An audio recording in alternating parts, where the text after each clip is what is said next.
बहुत सारे लोगों ने मेरे ससुराल वालों को भड़काया, बहुत सारे लोगों ने मुझे भड़काया, लेकिन मैं विचलित नहीं हुई। तो लेकिन हमारे टाइम में लड़कियों को रात की ड्यूटी करना एक बुरा काम समझा जाता था। मेरी माँ ने कहा जैसे घोड़ा रेस में जाता है ऐसे करके लगा लेता है ना, इधर उधर नहीं देखता है। तो तुम अपने विजन पे चलो। जो मुझे बुरा कहते थे आज आपके पीछे मेरी मिसालें देते हैं। आदाब, नमस्कार, मैं हूं अजरा और आप देख रहे हैं मंथन टुडे। इस वक्त हमारे साथ सोशल एक्टिविस्ट डॉक्टर फारिहा उज़्मा है। बहुत बहुत स्वागत है हमारे स्टूडियो में आपका। थैंक यू अजरा जी। मेरा नाम डॉक्टर फारिहा उज़्मा है और मैं यूपी के सहारनपुर सिटी में रहती हूँ। आप अपनी जर्नी के बारे में थोड़ा बता दीजिएगा कि आप क्या है, कैसे देखिए, क्या करती हैं? मैंने जन्म लिया था तो मैं बलिया एक जगह है पास में यूपी में, वहाँ मैं पैदा हुई। और मेरे फादर हाइडल में एग्जीक्यूटिव इंजीनियर थे। मेरी मदर खालिदा बिल्कीस उनका नाम था, वो भी पीएचडी डॉक्टर हैं, पढ़ी लिखी महिला थी।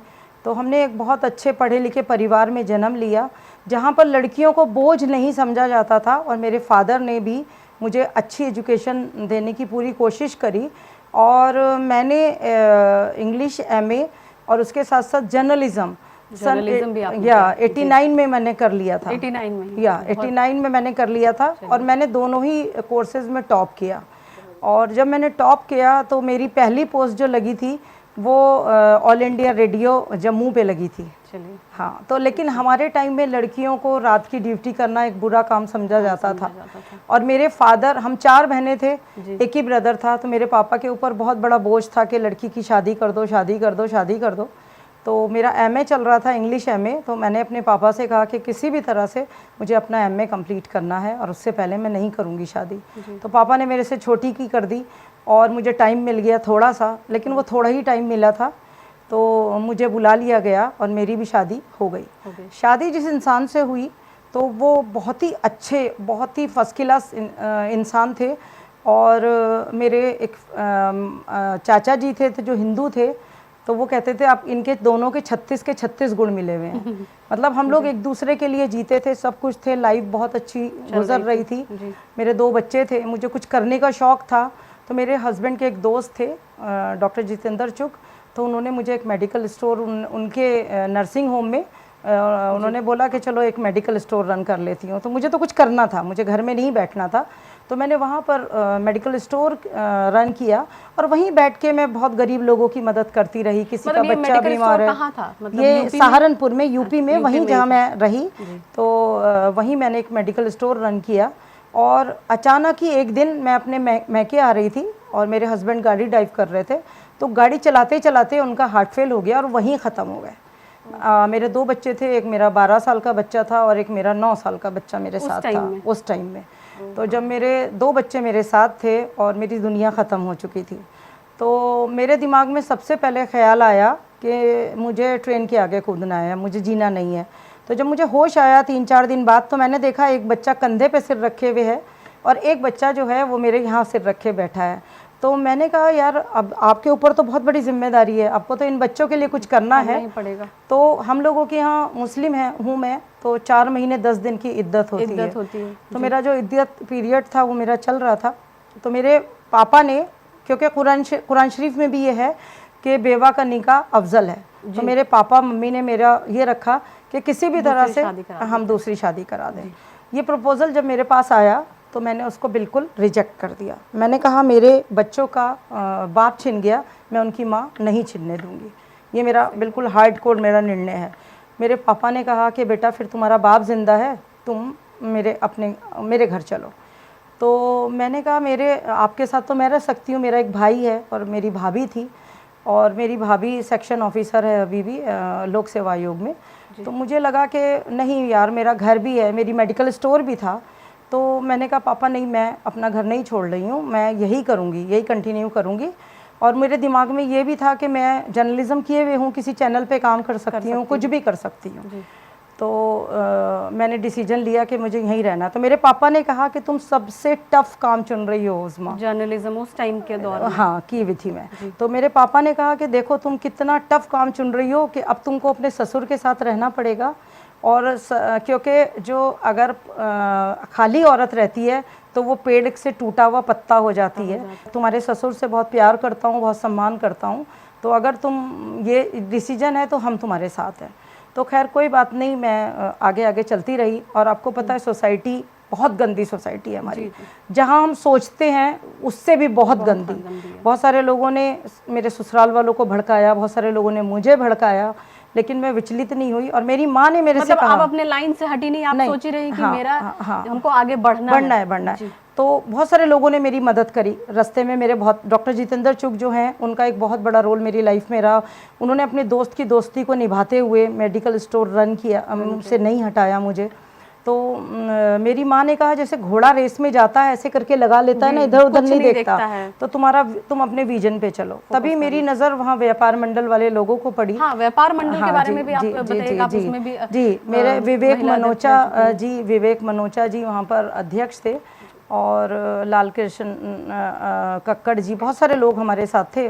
तो उन्होंने मुझे ऑफ़र किया कि आप हमारी महिला विंग में आइए। तो मैंने महामंत्री का पद, महिला विंग का महामंत्री का पद जो है संभाला, और आज भी वो मेरा मान सम्मान के साथ मैं वहाँ पर हूँ। उसके बाद मैंने कांग्रेस पार्टी, मेरा क्योंकि मैं शुरू से कांग्रेस ही रही हूँ तो रुझान था, लेकिन बीइंग ए जर्नलिस्ट पार्टी भी ज्वाइन की नहीं, मैंने की थोड़े से दिन के लिए, लेकिन बीइंग ए जर्नलिस्ट हमारे हर पार्टी के लोगों के साथ रहता है, तो मैंने ज़्यादा लंबा टाइम नहीं दिया पॉलिटिक्स को नहीं दिया। फिर आप कंटिन्यू फिर जर्नलिज्म करने लगी? कंटिन्यू जर्नलिज्म किया। फिर ऐसे ही हमारे शहर में रशीद मसूद साहब एमपी थे। तो ये इलेक्शन हुआ इमरान मसूद साहब का, वो मेरे भाई की तरह हैं। तो उस इलेक्शन में एक आए जिनका स्काई प्लस के नाम से उनकी कंपनी थी इलेक्शन मैनेजमेंट की, वो आए तो उनका मेरे ऊपर नज़र पड़ी। तो सिकंदर अहमद सुल्तान उनका नाम था, उन्होंने अपनी कंपनी में मुझे डायरेक्टरशिप दी। तो पहले दिन ही उन्होंने मुझे बोला कि आप आइए और डायरेक्टर बनिए। मतलब आप डायरेक्टर वहाँ पर बनी मैं। तो मैंने लगभग 8 से 10 साल उनके साथ काम किया।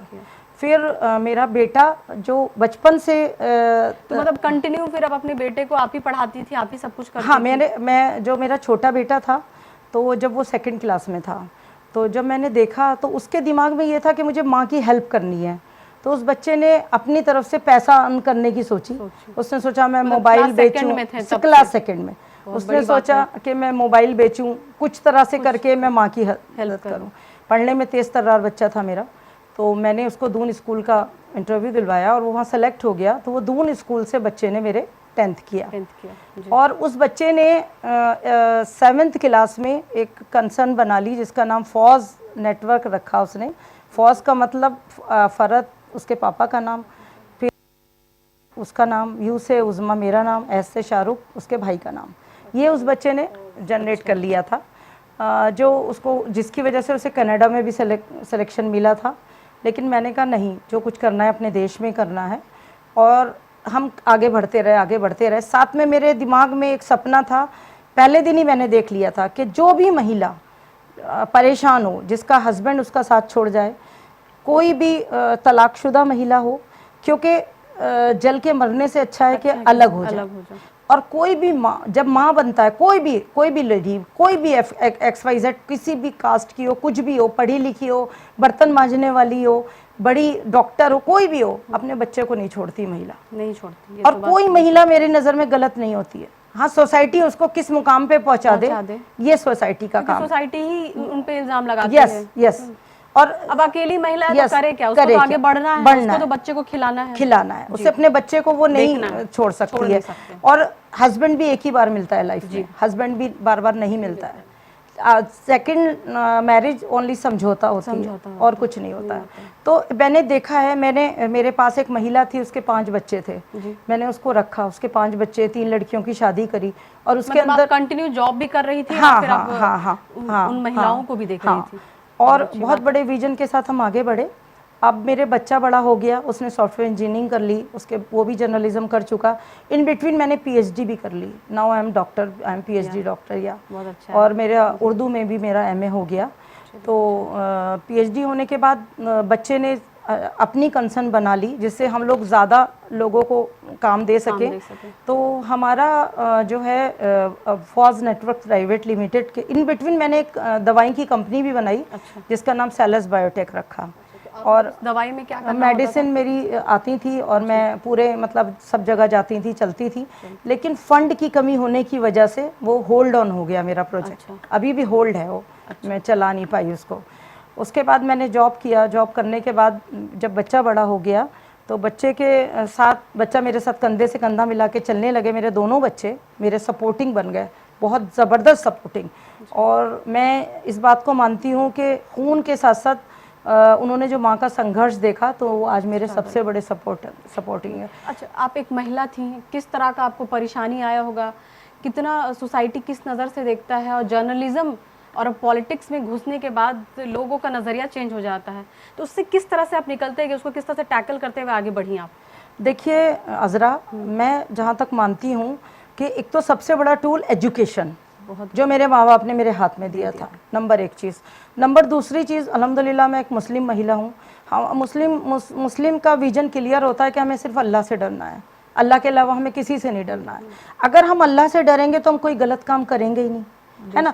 और हमारे मज़हब में कहीं भी ये नहीं लिखा हुआ है कि औरत आगे नहीं बढ़ सकती और काम नहीं कर सकती, है ना। औरत काम कर सकती है, लेकिन हमारी एक सीमा रेखा होती है जिसमें हमें करना होता है। यस।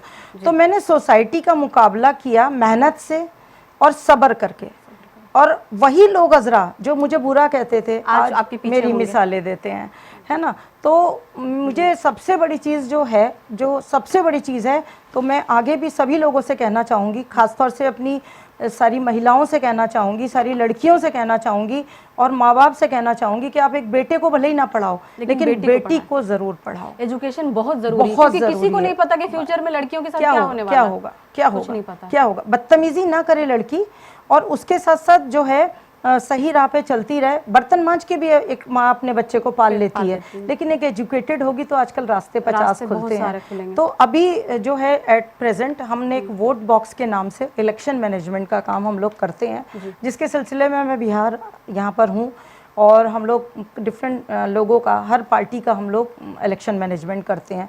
तो हम लोग तीनों में मिलके 2-3 लोगों का काम करें तो हम गुजारा कर सकते हैं। लेकिन एक मेरे बेटे ने एक विजन देखा है कि कम से कम 1000 लोगों को हम इन हाउस काम देंगे।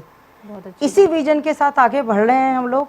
और एक मेरा 2030 तक मेरा एक मतलब सपना है। सपना क्या, मैं उसको हकीकत बनाऊंगी कि मैं एक ऐसा घर बनाऊं, एक ऐसा अपना घर बनाऊं जिसमें जो महिला जिसके लिए सारी सोसाइटी से दरवाजे बंद हो सके, वहाँ इज्जत के साथ आए, और जो भी उसकी एबिलिटी हो, जो भी उसके अंदर काबिलियत हो, उस काबिलियत के हिसाब से वो वहाँ पर इज्जत की रोटी कमाए और अपने बच्चे को एक अच्छा भविष्य दे सके। ये मेरा सपना है। आज के टाइम में इस तरह सा सोच आपके मतलब है कि आगे फ्यूचर में क्या करना। सबसे ज्यादा महिलाओं के बारे में ये सोच रही हैं कि इस तरह से एनजीओ एक खोलेंगी जिसमें मैं बताना भूल गई, मेरा एक एनजीओ भी है, फरत मेमोरियल सोसाइटी के नाम से एक एनजीओ रजिस्टर्ड है, जिसमें गरीब बच्चों की शादी और ख़ासतौर से एजुकेशन, मेरा सबसे बड़ी चीज़ एजुकेशन है। और मेरी जितनी भी बड़ी ज़कात हमारी निकलती है, कंपनी की ज़कात, उससे सब हम बच्चों की पढ़ाई कराना है। जी। हम सिर्फ बच्चों को पढ़ाते हैं। एक आखिरी सवाल रहेगा आपसे कि इसके पीछे, आपके सक्सेस के पीछे किसका हाथ है? देखिए, सबसे पहले तो मेरे माँ बाप, है ना। उसके बाद मेरे को जो हस्बैंड मिले वो बहुत अच्छे मिले, और जो मुझे सास ससुर मिले, एक जो डेफिनेशन सास ससुर की और ससुराल की होती है वो मेरे लिए बिल्कुल अलग है। मेरे ससुराल में मुझे एक बेटी का प्यार मिला। अभी भी मेरे देवरानी, देवर, मेरी नंदे सब मुझे प्यार करते हैं, और सभी लोग, पूरी फैमिली ने मुझे मदद करी। और इस आज के दौर में सबसे ज़्यादा मेरे बच्चे, और मेरी सबसे बड़ी जो मेरा अपना आत्मविश्वास, सबसे बड़ा सेल्फ कॉन्फिडेंस, मैं वो मेरा आज भी पूरा है। जी जी, मैं किसी चीज़ को नहीं वो करती हूँ।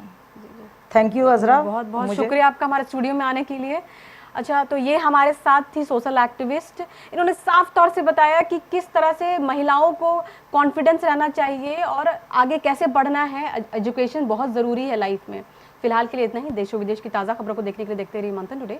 अगर आपने हमारे चैनल को सब्सक्राइब नहीं किया तो अभी करें, लाइक करें, शेयर करें, फॉलो करें।